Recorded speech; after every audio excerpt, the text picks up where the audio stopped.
What's going on, Twitter? I wanted to make this video real quick because I just finished my end of the day chat with the team where we kind of go through, look at all the different charts, what's going on.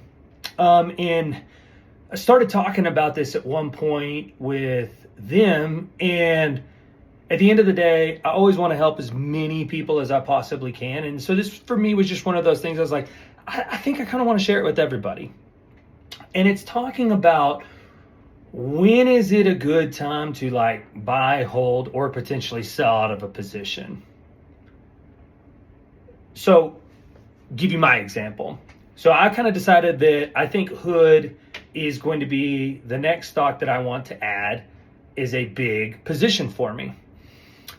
Goal is going to be somewhere between maybe 10 to 20,000 shares overall. But I started that position yesterday. And it's down a little bit today. And I told the team, I was like, I still think it has potential if the market is shaky enough, because it's definitely a bad setup right now. It's shaky enough that Hood could come back to $35. And I bought at 45 is where I started out my Hood position. And I only started with 500 shares. So I'm looking to build out a really big position, but I started very small, which is how I think you should do it in the first place.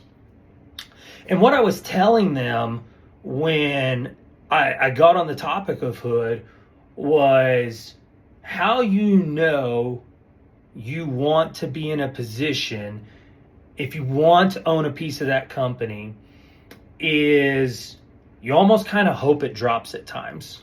I genuinely hope that Hood comes back to 35, even though I already bought at 46 and I would be losing money on that position. I genuinely hope that Hood comes back towards 35 so I can add more to my position because I'm genuinely excited about owning the company. And I think that's the way it needs to be when it comes to investing. I legit don't care what company you're in, how much you're up or how much you're down. If you're not genuinely excited about following it and paying attention to it and what are the earnings reports looks like, is my company growing, is it shrinking? I don't personally think you should be in it. For instance, I'll give you my history on Tesla. So, Tesla's obviously gone through a significant drawdown since where it was in December. And I'll be honest, it's been painful. I haven't enjoyed it. I've literally watched millions of dollars worth of net worth disappear since December.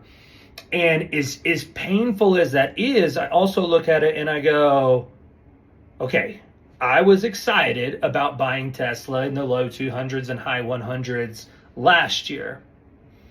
Has anything fundamentally changed about the company that I no longer believe in it on my 3 to 10 year spectrum? Because when you're owning shares, that's kind of what I always say is you want to have probably about a 3 to 10 year high horizon on it.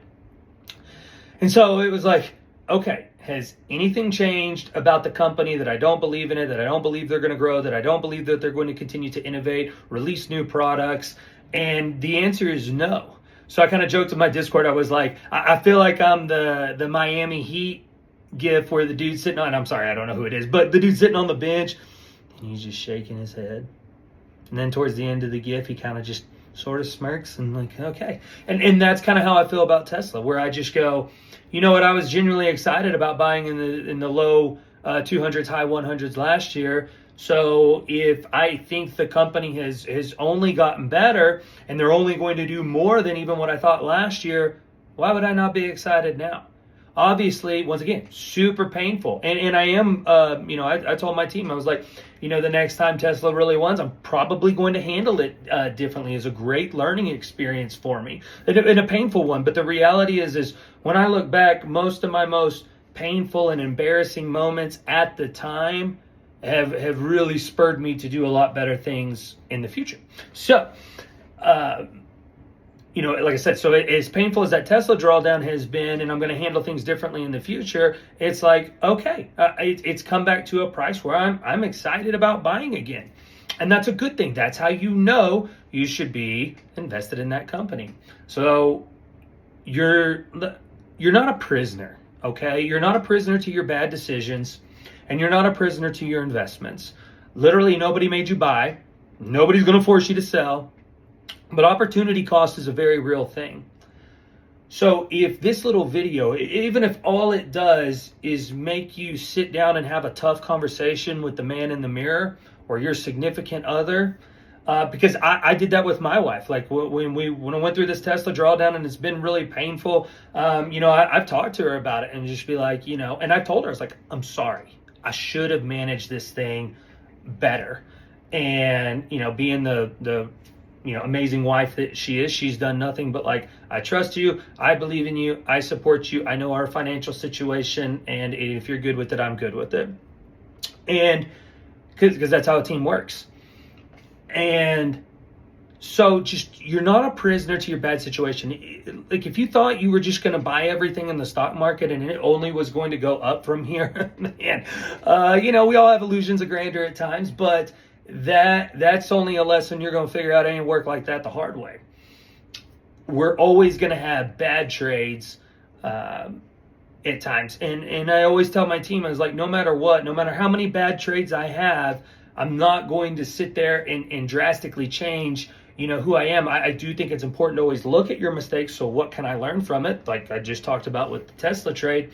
But at the same time, I'm not going to drastically change, who I am or a different setup or anything along those lines just because one didn't work out.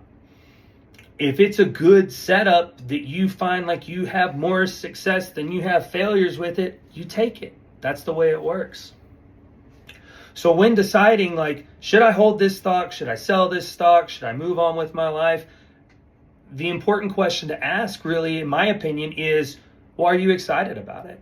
Like if you're not genuinely excited when your favorite stock dips because you have the opportunity to buy more of something, I can buy something cheaper here and it's going to be worth more in the future. If you don't genuinely get excited about that, nobody likes losing money. So I'm not saying like, yay, I lost money on Tesla. I'm not asking you to do that. But what I am saying is, if you're not like, okay, well, you know what, I'm down, but it's back to a price level that I think this, stock has a potential, 3 to 5x capability from here in my time span of that 3 to 10 year, then I think you stay involved. And if when it dips, it's just hurting and crushing your soul and just, oh my God, how much longer is it going to go down or anything like that? I'm a rip the Band-Aid off guy. There's going to be times in your life, whether it's a job, whether it's a relationship, whether it's a stock trade, that you're going to be better off ripping the Band-Aid off of. I'm a huge believer in just when things suck and you know that there's no compromising to that relationship, or whether it's a work relationship, a stock relationship, when it's just like we are at an impasse where we are not moving forward, it's rip the Band-Aid off time. Like get out of it.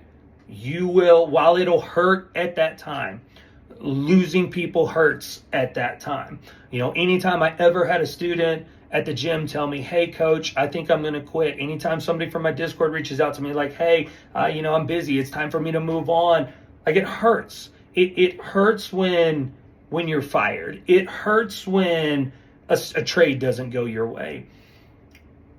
But when you learn how to just accept that and know that, once again, for instance, I don't control Tesla's stock price. So I can sit there and I can cry like a little 2-year-old over the stock price going down and be like, it's manipulated, it's not fair. Or I can just go, what can I control? I can control my entries, I can control my exits, I can control when I add, I can control my emotions. I cannot control a stock price.